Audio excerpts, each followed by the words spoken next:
साथियों, हम लोग निकल चुके हैं जंतर मंतर अपने साथियों का उत्साह वर्धन करने।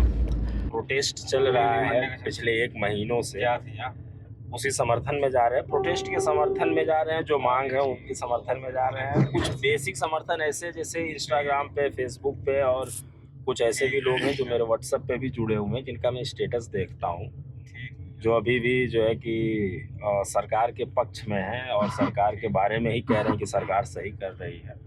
और कुछ नारों पे आपत्तिजनक, मतलब नारों पे आपत्ति जता रहे हैं कि ब्राह्मणवाद का नारा लगाया जा रहा है, आरएसएस का नारा लगाया जा रहा है। ब्राह्मणवाद का मतलब ब्राह्मण नहीं होता। ब्राह्मणवाद संरचना है कास्टिज्म की, जातिवाद का जो शुरुआत हुआ वो ब्राह्मणवाद से ही शुरुआत हुआ। तो अगर मुझे मौका मिला बात करने का तो मैं ये भी बताऊंगा कि ब्राह्मणवाद का नारा जो है वो गलत नहीं है, वो सही है। लोग कहते हैं रिजर्वेशन, ब्राह्मणवाद से उसके बाद फिर रिजर्वेशन की बात आ जाती है कि ब्राह्मण कोई नारा लगाता है कि ब्राह्मणवाद मुर्दाबाद, तो लोग कहते हैं रिजर्वेशन हटा दो, रिजर्वेशन क्यों ले रखे हो।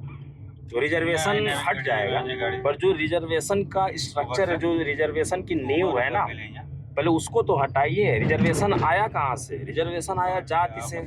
जाति कहाँ से आई? वो आई ब्राह्मणवाद से। ब्राह्मण कहने का मतलब, ब्राह्मणवाद कहने का मतलब ब्राह्मण नहीं हुआ, ठाकुर पंडित भूमिहार नहीं हुए। जैसे मैं अपना एग्जाम्पल दूं कि मैं यादव हूँ।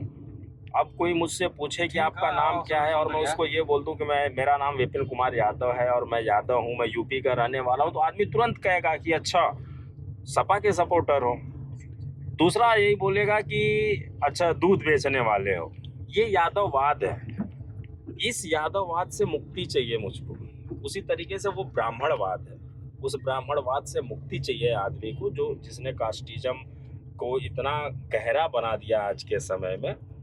तो इन मुद्दों के साथ भी मैं जंतर मंतर जा रहा हूँ। दूसरा मुद्दा ये है कि नारे लगाए जा रहे हैं, फिर वहाँ पे और भी तरीके की बातें की जा रही हैं। एंटी नेशनल, अभी एक मैं मीडिया का देख रहा था, टाइम्स नाउ का था शायद, वो कह रहा है कि एक वीडियो चला के कह रहे हैं कि इसमें पाकिस्तानी एंगल को ढूंढा जा रहा है कि इस प्रोटेस्ट में पाकिस्तानी लोग आए हैं या पाकिस्तान से फंड हो रहा है। यार देश का एक पोस्ट मैंने ये भी देखी कि कोई नेता कह रहा है कि 25 करोड़ लोगों ने चुन के भेजा है, तो ये 10-20 हज़ार लोग इस्तीफा मांगेंगे तो कोई इस्तीफा दे देगा क्या? 25 करोड़ लोगों ने चुन के भेजा है, 25,000 लोग या 2500 लोग या 1 लाख आदमी भी अगर जंतर मंतर पर आकर प्रोटेस्ट कर रहा है, तो वो 25 करोड़ लोगों की तरफ से आके प्रोटेस्ट कर रहा है। जरूरी नहीं कि हर आदमी प्रोटेस्ट में पहुंच पाए। इसका एक सबसे बड़ा उदाहरण ये भी है कि जो प्रोटेस्ट में नहीं पहुंच पा रहा है वो पानी भेज रहा है, खाना भेज रहा है, वो भी एक समर्थन है। आप उसको भी काउंट करो। जो प्रोटेस्ट में आए हुए लोग हैं केवल उन्हीं को काउंट मत करो।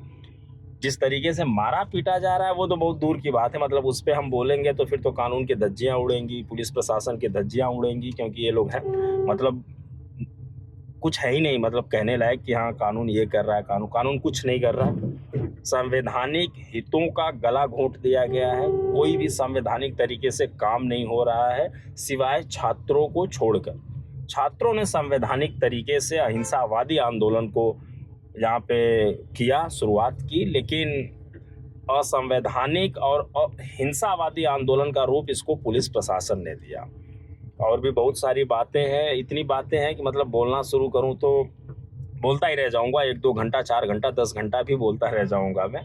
बाकी और जो मेरे साथी जा रहे हैं जंतर मंतर, उनसे भी मैं पूछूंगा कि वो उनके मन में क्या चल रहा है। लोग कह रहे हैं कि नीट परीक्षा का मामला है तो इसमें ब्राह्मण और आरएसएस और बीजेपी और अन्य लोगों का नाम क्यों आ रहा है?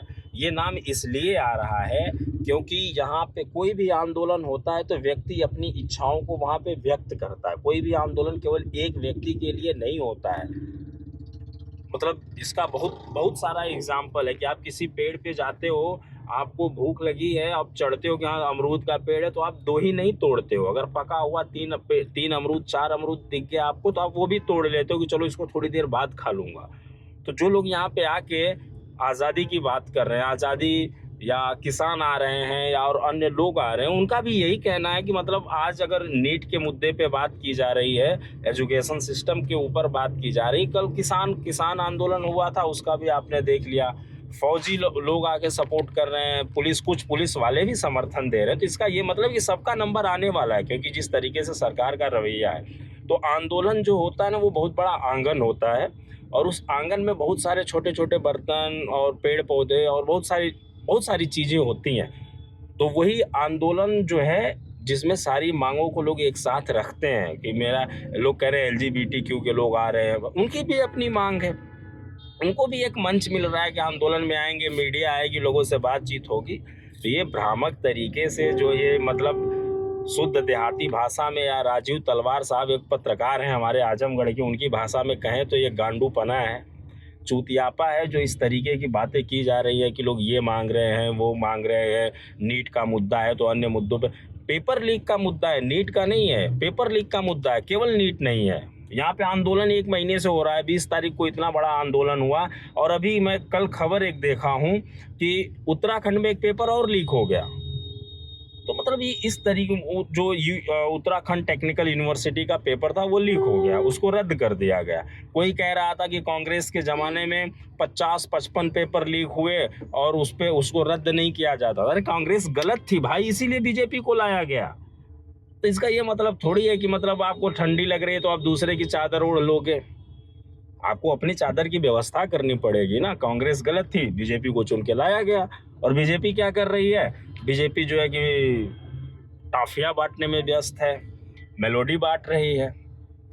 सरकार इतनी घटिया हो चुकी है, सरकार इतनी बेकार हो चुकी है कि मतलब आदमी अपने हक की आवाज़ उठाए तो उसको लाठियों से मारा जा रहा है, महिलाओं के कपड़े फाड़ दिए जा रहे हैं। तो इसके लिए आपको नहीं चुना गया था। ये सब तो कांग्रेस भी करती थी, तो आपसे अच्छा तो कांग्रेस थी।